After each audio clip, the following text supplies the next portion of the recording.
Hello student, स्वागत है आप सभी का सारा गुरु यूट्यूब चैनल पे।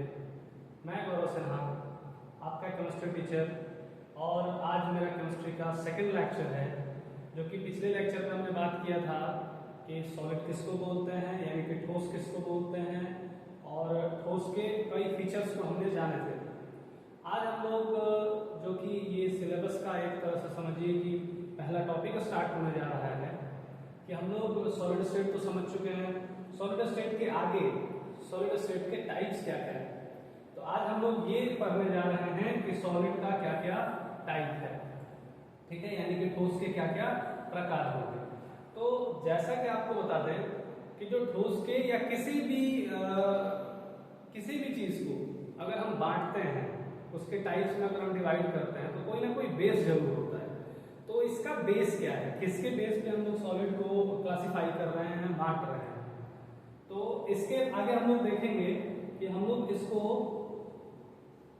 अरेंजमेंट के बेस पे, यानी कि जो इसके पार्टिकल्स हैं, जो इसके अवयवी कण हैं, तो अवयवी कण के बारे में एक छोटे छोटे तौर पे हम आइडिया दे दें कि जो अवयवी हैं,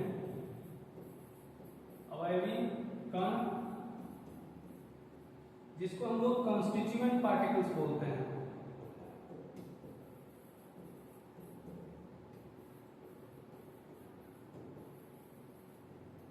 कॉन्स्टिट्यूएंट पार्टिकल्स। अब कॉन्स्टिट्यूएंट पार्टिकल्स क्या क्या हो सकता है, तो कॉन्स्टिट्यूएंट पार्टिकल्स आपका एटम्स हो सकता है,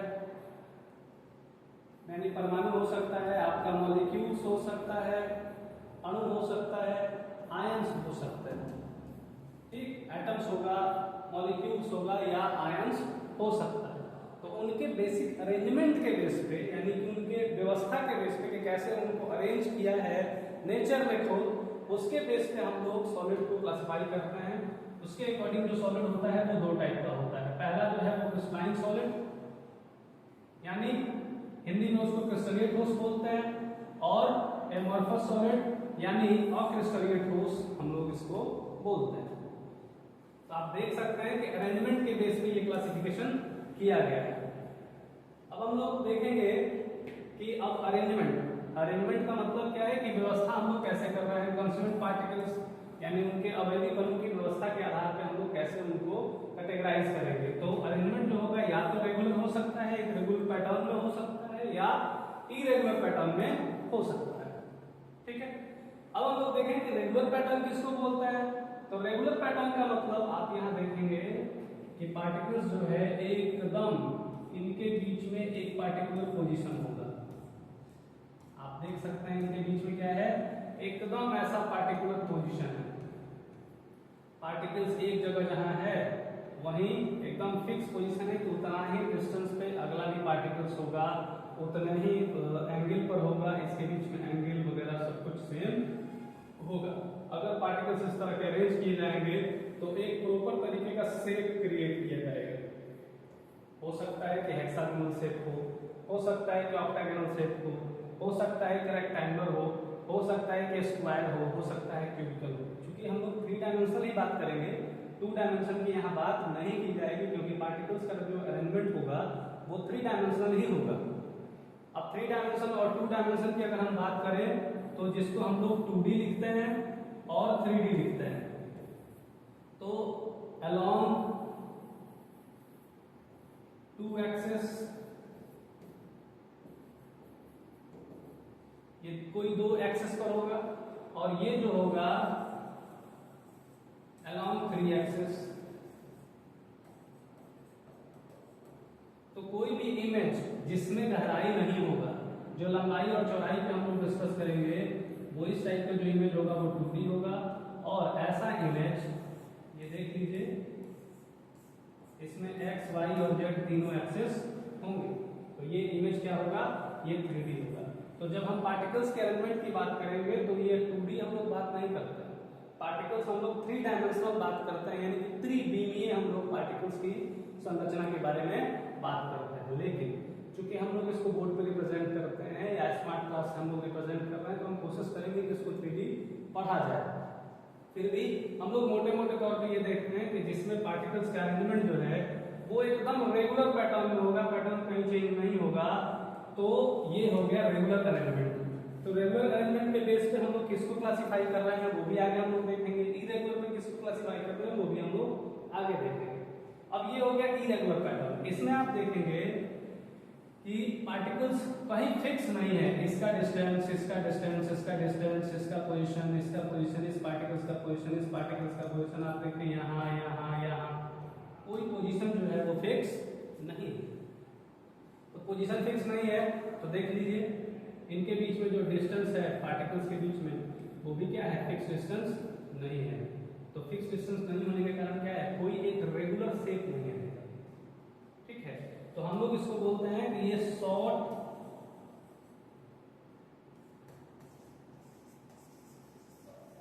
रेंज ऑर्डर होता है। शॉर्ट रेंज ऑर्डर का मतलब आप समझ लीजिए यहीं पे, आगे भी बताएंगे, लेकिन शॉर्ट रेंज ऑर्डर का मतलब ये हो गया कि कोई भी एक पार्टिकुलर जो आपका स्ट्रक्चर है वो कंटिन्यू नहीं रहेगा। तो जब कंटिन्यू नहीं रहेगा तो इसके पीछे भी कई ऐसे गुण होंगे, कई ऐसे प्रॉपर्टी होंगे जो चेंज करने वाले हैं, जिनके बीच में, जिनके बारे में हम लोग आगे देखने वाले हैं इसी टॉपिक में। तो ये हो गया, ये पहले आपने देखा कि एक रेगुलर पैटर्न था, ये रेगुलर पैटर्न था, और ये एक इरेगुलर पैटर्न है, इरेगुलर अरेंजमेंट, यानी कि अक्रमागत व्यवस्था है, कोई क्रम नहीं है, कोई सीरियल इसका फिक्स नहीं है। तो इसके बाद हम लोग देखते हैं कि अब क्रिस्टलाइन सॉलिड, जब हमने टाइप्स को क्लासिफाई किया था तो आपने देखा था कि हमने दो टाइप में सॉलिड को बांटा है, क्रिस्टलीय ठोस और अक्रिस्टलीय ठोस। तो क्रिस्टलीय ठोस किसको बोलते हैं, तो the solid which constituent particles are arranged in regular pattern, ठीक है। यानी कि वैसे ठोस जिनके अवयवी कणों की व्यवस्था, अब अवयवी कण के बारे में बता चुके हैं कि अवयवी कण का मतलब क्या हुआ, कि अवयवी कण का मतलब इसके एटम्स हो सकते हैं, अगर एलिमेंट होगा तो उसका कॉन्स्टिट्यूएंट पार्टिकल्स जो होगा, इसके जो अवयवी कण होंगे वो परमाणु होंगे, एटम्स हो सकता है। अगर कोई कंपाउंड है तो उसका जो अवयवी कण होगा वो मॉलिक्यूल्स हो सकता है। अगर आयंस है तो उसका अवयवी कण जो होगा वो क्या हो सकता है, आयंस हो सकता है, ठीक है। तो इसमें खास बात है, पहले जो हमने बोला जो था कि क्लासिफिकेशन, यानी कि जो हमने वर्गीकरण उसका किया हुआ है वो इनके रेगुलर अरेंजमेंट के बेस पे, यानी कि पार्टिकल्स के व्यवस्था के बेस पे हमने किस तरह से सजा के नेचर में रखा है, उसके बेस पे हमने सॉलिड को क्लासिफाई किया हुआ है। तो क्रिस्टलाइन सॉलिड में क्या होता है कि कणों की व्यवस्था जो होती है वो रेगुलर होती है, ठीक ना, तो रेगुलर अरेंजमेंट होता है।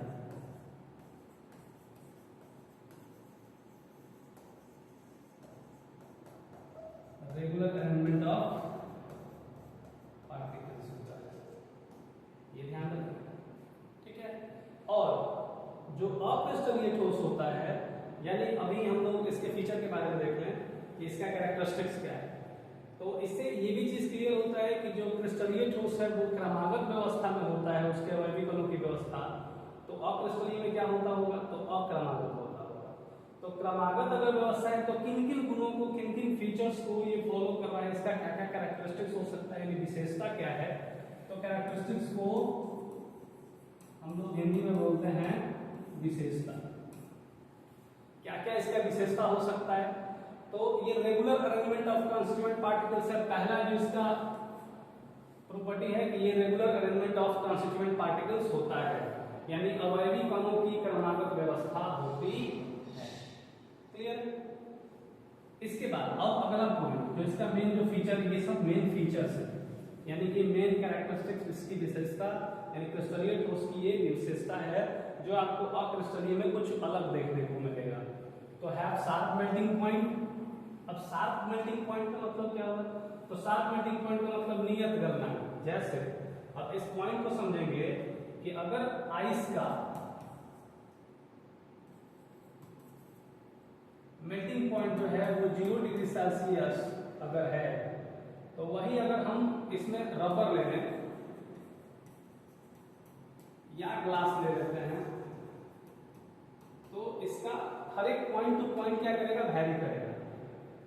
मेरे कहने का मतलब ये है कि अगर ये क्रिस्टलीय ठोस है आइस, एग्जांपल हम लोग देखेंगे कि अगर ये आइस क्रिस्टलीय ठोस है तो इसका जो मेल्टिंग पॉइंट होगा एकदम फिक्स होगा, ये 0 डिग्री सेल्सियस पे उसके एक पार्टिकल्स, यानी कि अगर आप आइस का 1 ग्राम का ब्लॉक लेते हो तब, या आप आइस का पूरा आइसबर्ग लेते हो तब, यानी कि आप ये 1 क्विंटल का ले लीजिए, 100 किलो का ले लीजिए, ठीक है, या 500 किलो का आप आइस का ब्लॉक ले लीजिए, 0 डिग्री सेल्सियस टेम्परेचर उसको एक्जैक्टली सारे पार्टिकल्स को अगर मिल गया तो एक टेम्परेचर पे ही क्या हो जाएगा, वो मेल्ट कर जाएगा, यानी पिघल जाएगा। उसके लिए 1 डिग्री टेम्परेचर नहीं होना चाहिए, उसके लिए -1 डिग्री सेल्सियस टेम्परेचर नहीं होना चाहिए, 0 डिग्री सेल्सियस पे ही क्या होगा, वो मेल्ट कर जाता है। इसके बाद अगर हम बात करें कि ये एनआइसोट्रॉपिक नेचर होता है, एनआइसोट्रॉपिक जिसको हम लोग विषमदैशिक बोलते हैं। अब इसके बारे में हम लोग आगे बात करेंगे, आज ही के वीडियो में एनआइसोट्रॉपिक नेचर के बारे में हम लोग बात करने जा रहे हैं, तो इसको थोड़ा सा हम लोग होल्ड कर देते हैं। इसमें आगे देखेंगे कि क्रिस्टलीय ठोस जो होते हैं उनमें लंबी व्यवस्थाओं का क्रम होता है, यानी कि लॉन्ग रेंज ऑर्डर होता है। Long range order, short range order आपको पीछे बताए थे।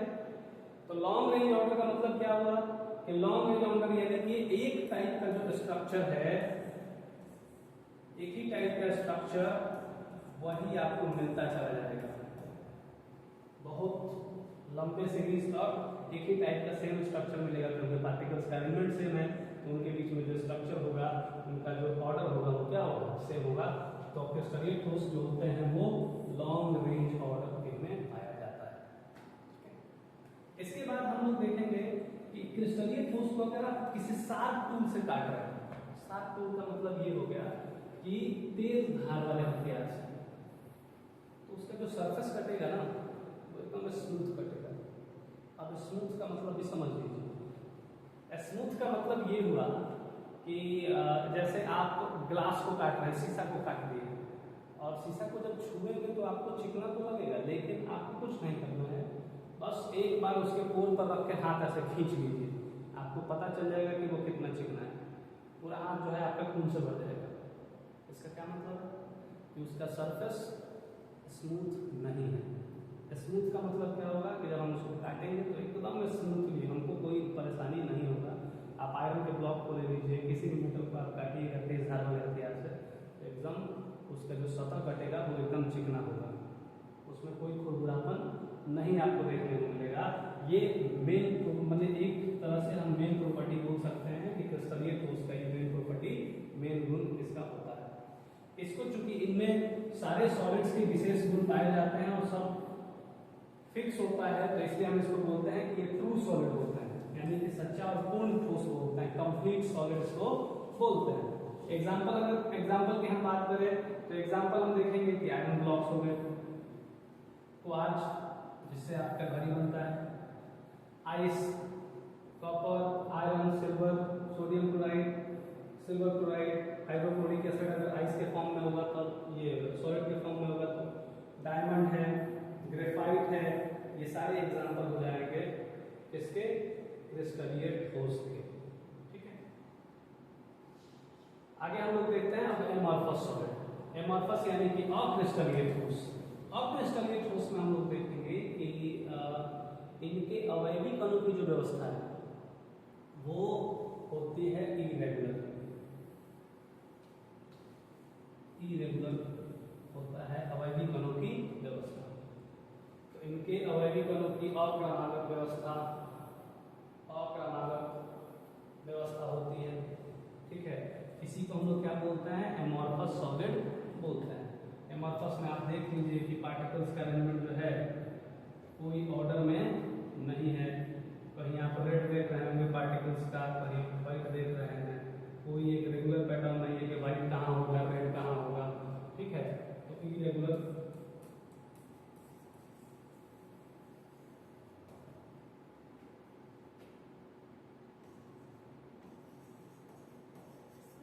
Order of constituent particles, irregular arrangement of constituent particles आपको देखने को मिलता है किसमें, एमॉर्फस सॉलिड में। अब अगर हम बात करें कि इसके कैरेक्टरिस्टिक्स यानी कि विशेषता, एमॉर्फस ठोस की यानी क्रिस्टलीय ठोस की क्या विशेषताएं हैं, तो तो पहला जो है, सबसे पहला विशेषता क्या है कि इसके पार्टिकल्स इरेगुलर होते हैं। ये तो आप सबको हमको उम्मीद याद हो गया होगा, समझ में भी आ रहा होगा कि इरेगुलर पार्टिकल्स यानी कि अक्रमणात्मक व्यवस्था होती है किसकी, अवयवी कणों की। अब अवयवी कण के बारे में हम लोग 2 बार 3 बार डिस्कस कर चुके हैं कि एटम्स हो सकता है, मॉलिक्यूल्स हो सकता है, आयंस हो सकता है। तो यानी कि उनके पार्टिकल जिससे वो बने हैं सॉलिड, उनके जो व्यवस्था होंगे, जो ऑर्डर होगा वो क्या होगा, इरेगुलर होगा। इसके बाद अगर हम बात करें तो इनमें वेरिएबल मेल्टिंग पॉइंट होता है। इसका जो मेल्टिंग पॉइंट होगा वो वेरी करेगा। अब पहले एग्जांपल को समझेंगे तब इस पॉइंट को समझते हैं। जैसे आपने देखा होगा रबर या प्लास्टिक, आप लोगों ने प्लास्टिक जलते हुए देखा होगा कभी। प्लास्टिक जब आप जलते हुए देखा है या आप जला के देख लीजिएगा, कभी भी एक रेगुलर पैटर्न में प्लास्टिक नहीं जलेगा। कभी जल रहा होगा, कभी बुझेगा, कभी जलेगा, कभी बुझेगा। जो हम लोग छुरछुरी जो जलाते हैं ना दिवाली में, उस तरह से स्पार्क जो करता है कि कभी जलेगा, बुझेगा, जलेगा, बुझेगा, बराबर नहीं जलेगा। जिस तरह से लकड़ी आप जला रहे हैं बराबर जलता चला जाएगा, उस तरह से इसका ये जलेगा भी नहीं, बॉयल भी उस तरह से नहीं होता है। और मेल्ट करने में भी क्या होता है, क्योंकि पार्टिकल्स का एलिमेंट इरेगुलर है, तो कहीं पार्टिकल्स, एक तरह के पार्टिकल्स इसका मेल्टिंग पॉइंट ज्यादा होगा वो ज्यादा हो जाएंगे, कहीं कम हो जाएंगे। तो मेल्टिंग पॉइंट किसी पॉइंट पर ज्यादा होगा, किसी पॉइंट पर मेल्टिंग पॉइंट इनका कम होता है। तो इसीलिए इनको ये होते हैं वेरिएबल मेल्टिंग पॉइंट।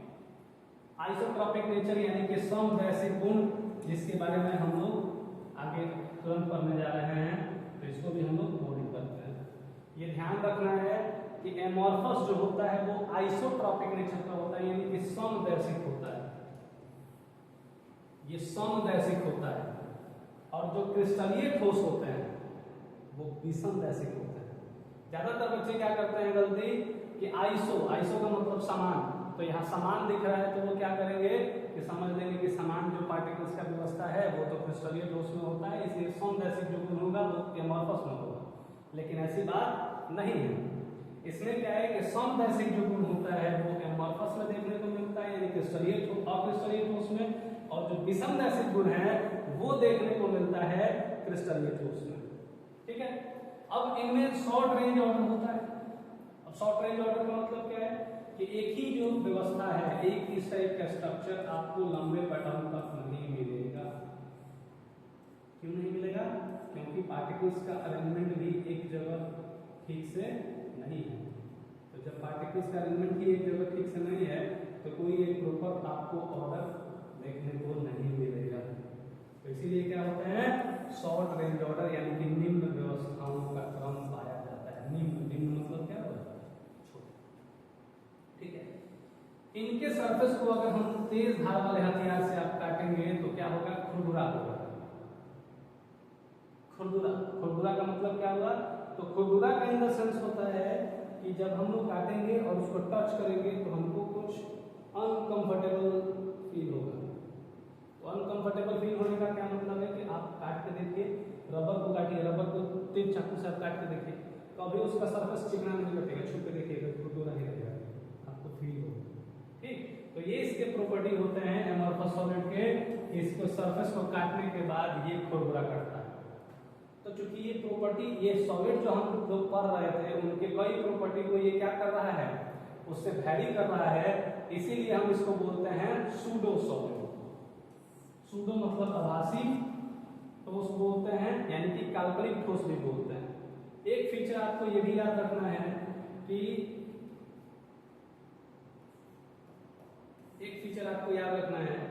कि जब हम इसको काटते हैं, ये इसको सुपर कूल्ड लिक्विड भी बोलते हैं। इट इज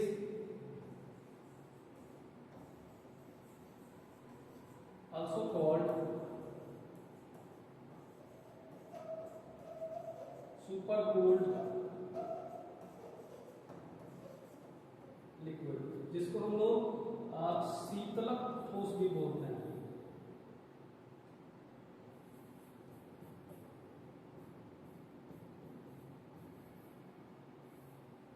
शीतलक द्रव,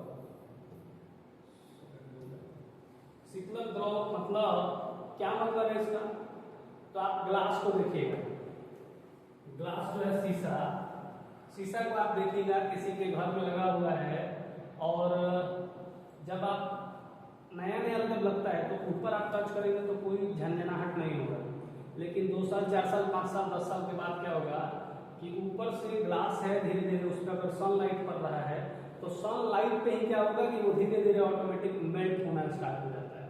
जब मेल्ट होना स्टार्ट होगा तो ऊपर हो जाएगा पतला और धीरे धीरे नीचे हो जाएगा मोटा।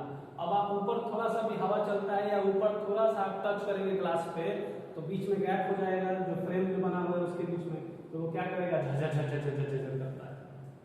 ठीक, तो इससे क्या होता है कि यानी कि ऊपर से ये लाइट के थ्रू, लाइट एनर्जी के द्वारा ही क्या हो जाता है कि मेल्ट होने लगता है। ठीक, और ये प्रोसेस बहुत लंबा होता है, 20 साल 25 साल 30 साल 40 साल बाद आप ग्लास को देखेंगे कि ऊपर पतला हो गया और नीचे आपको मोटा देखने को मिलेगा। अगर आपके आसपास कोई 40-50 साल से शीशा का कोई फ्रेम वगैरह बना हुआ है तो आप उसको टच करके देख सकते हैं, आप देखेंगे कि ऊपर पतला होगा, नीचे क्या हो जाएगा, मोटा हो जाएगा। तो इसलिए हम इसको बोलते हैं कि ये जो होते हैं ये एमॉर्फस सॉलिड, ये सुपर कूल्ड लिक्विड होता है। यानी सुपर कूल्ड लिक्विड का मतलब क्या है कि ये धीरे धीरे धीरे धीरे लिक्विड जैसा बिहेव करता है।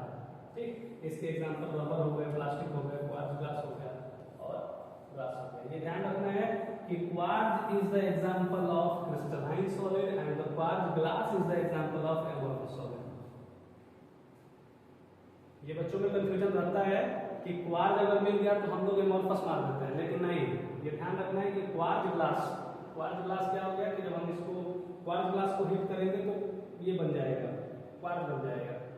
तो क्वार्ट्ज ग्लास को अगर हम हीट करते हैं तो क्वार्ट्ज बनता है, यानी कि हीट करने के बाद क्या हो गया, रेगुलर पैटर्न इसमें आ जाता है। हीट करने के बाद रेगुलर पैटर्न आता है, तो रेगुलर पैटर्न जिसमें आ जाएगा हम लोग इसको क्या बोलेंगे, क्रिस्टलीय ठोस बोलेंगे। तो क्वार्ट्ज जो है वो एग्जांपल होता है किसका, क्रिस्टलीय का, और क्वार्ट्ज ग्लास जो एग्जांपल होता है वो होता है और क्रिस्टलीय ठोस का।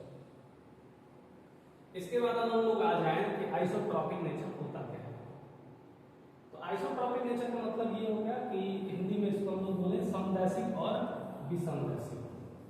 ठीक, आइसोट्रॉपिक का मतलब हो गया समदैशिक, एनाइसोट्रॉपिक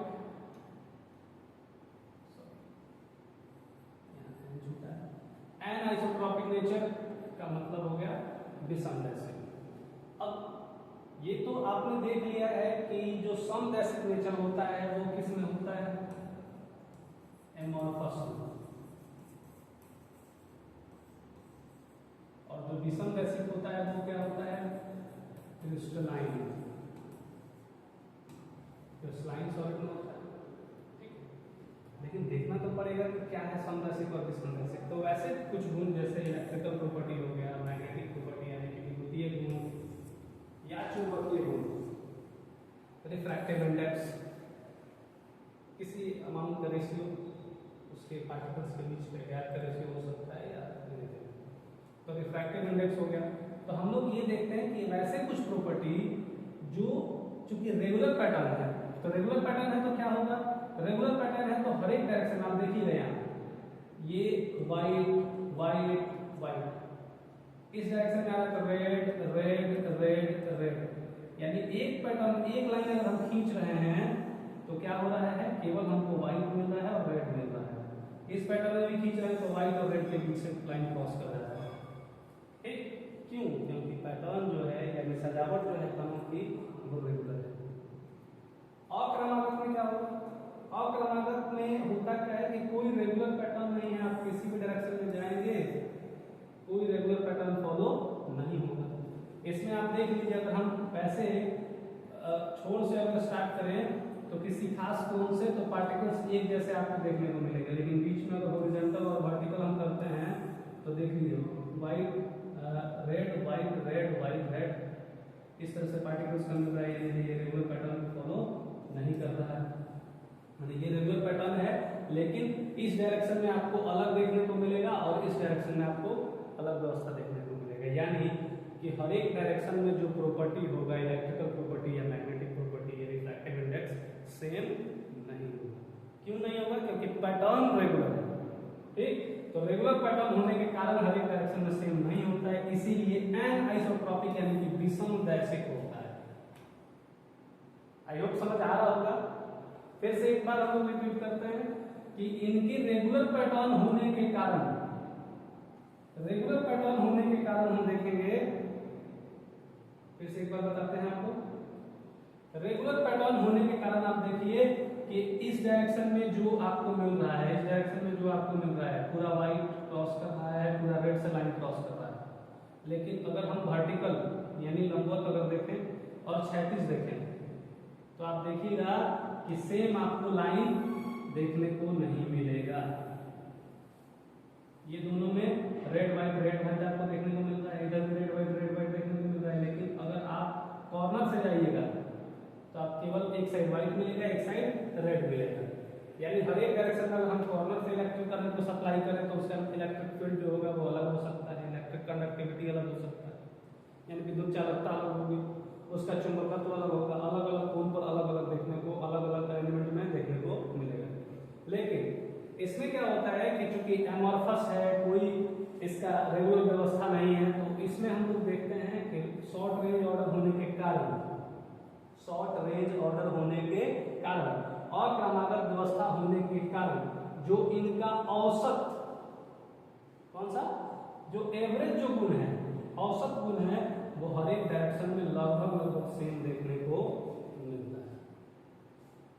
ठीक है, तो जब लगभग सेम देखने को मिलता है, हर एक डायरेक्शन में एवरेज होगा, तो हम लोग इस आधार पे बोलते हैं कि इनका जो नेचर होता है वो आइसोट्रॉपिक नेचर का होता है।